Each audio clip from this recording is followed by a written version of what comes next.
and it was all a rush. I moved up to the Midlands where our first kind of premises was.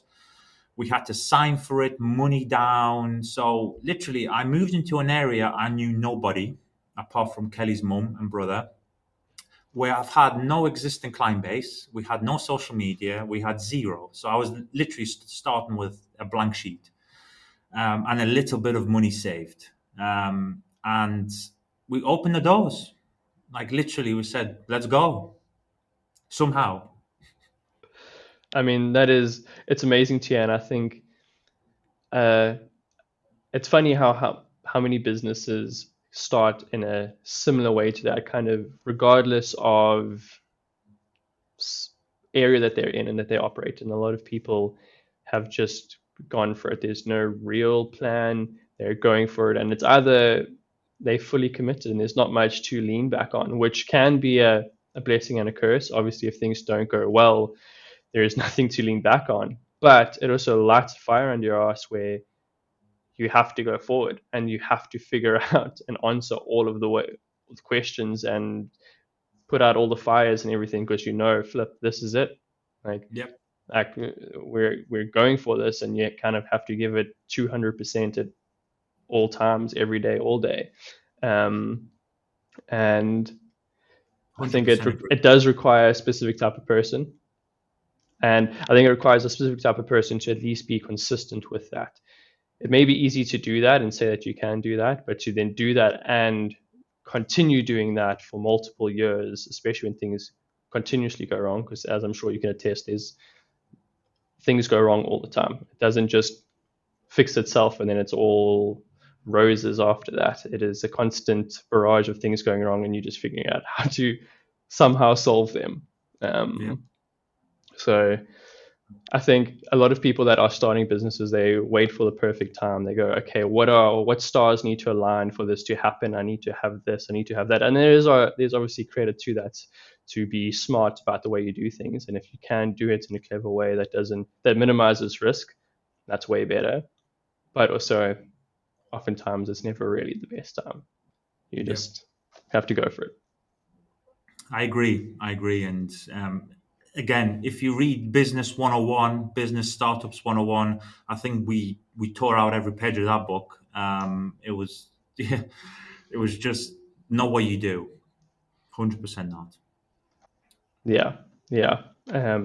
So if anyone is wanting to start a business, just know there is not a perfect time. And whenever people say how amazing great it is, they do not mention the terrible times where you're sometimes sitting and staring into the abyss, wondering what the heck do you do next. Mm, But there are moments of absolute bliss and amazement which seem to carry you through those dark times.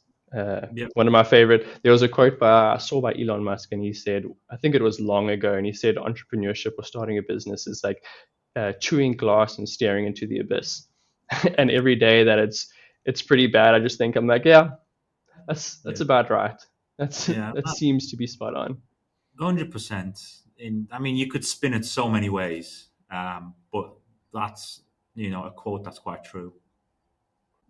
Out of curiosity, were there any sort of traits or skills or mind anything to do with mindset that you then had coming out of the military, then going into the business? So I think it is quite a well documented thing that a lot of people coming out of military sort of backgrounds, then starting in business, seem to do better on average than, let's say, most civilians going into business. Was there anything that you found that translated over rather well, um, that helped you in growing this?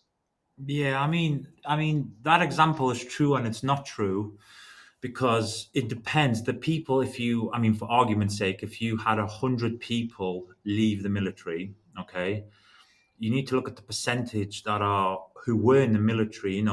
If you line them up, how many of them or what the percentage of them were good people in their jobs, and the majority of the times the they weren't that good at what they did, whatever the specialty was. So those people don't go and do a job anyway. And the 1-2% of people that leave and who do start businesses, they were good in what they did before. They're going to, well, attempt to be good in business. Hmm. At least the effort's there. Now, again, no special skills. I would say my business. Well, every business eventually is the same. You know, one plus one should equals two or a little bit more.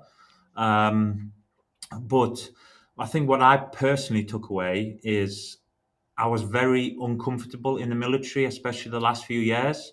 So in business, I mean, I was ready to put in 20 hours a day, not eat food, you know, because I was actually used to doing that anyway, kind of theoretically. So that was my trade. But Kelly's trade, because she had a specialized job, she was a serious crime investigator. So she's very analytical. Yeah, she's a Mm. dangerous woman. Like, honestly, if I ever disappear, she'll hide me super well because she knows all the tricks. Yeah, so she's very analytical, and she honestly, I think she's my secret weapon.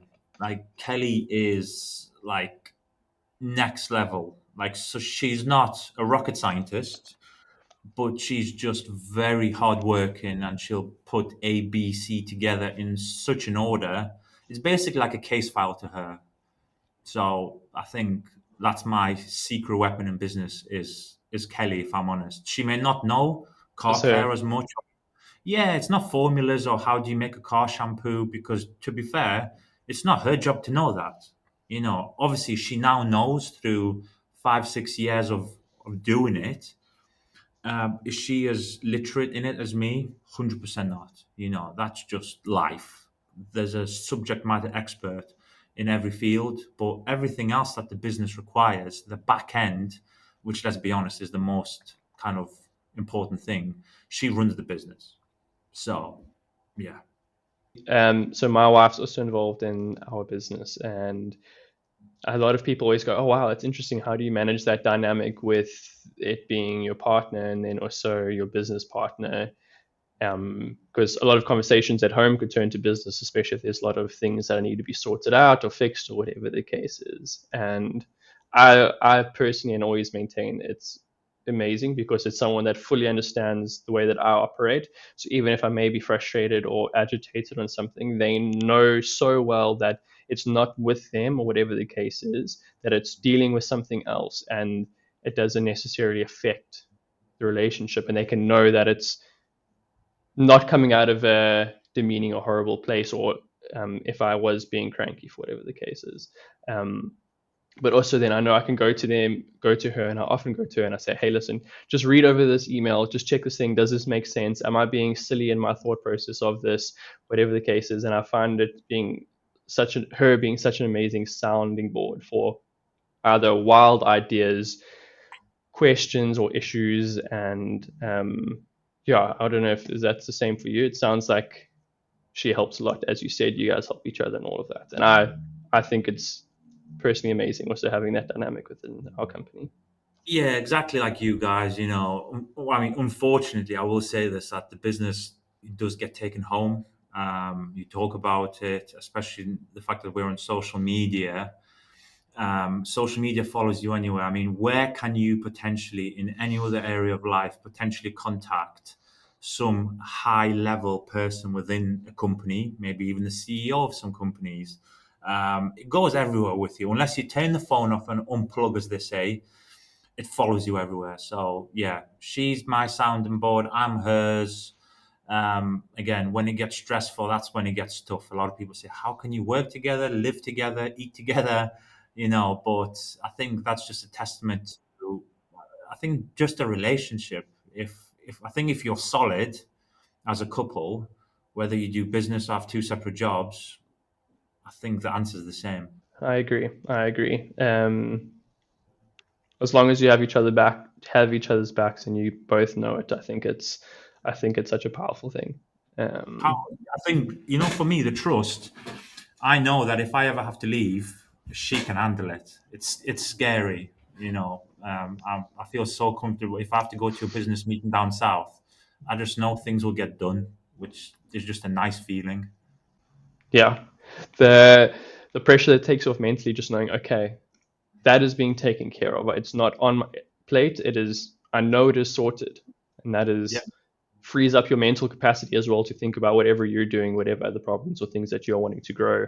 Um, which is invaluable. And I think a lot of also business owners don't do that, whether it be with their partner or other team members, being able to trust them with doing those sort of things so that they can then either focus on the other aspects and actually do those to their full capacity. Because we as humans are very bad multitaskers. At least that's what I've noticed within myself. And to be able to trust someone to do something else, and okay, they're giving 100% to that, and I can give 100% to whatever other cases, can move the needle in a business a lot more than people think. I agree, especially about multitasking, especially as men. I think most men can't multitask. So, yeah, unfortunately. I agree. As much as I used to, yeah, as much as I thought and I used to boast about it, I can do it all. Absolutely not. Yeah. True.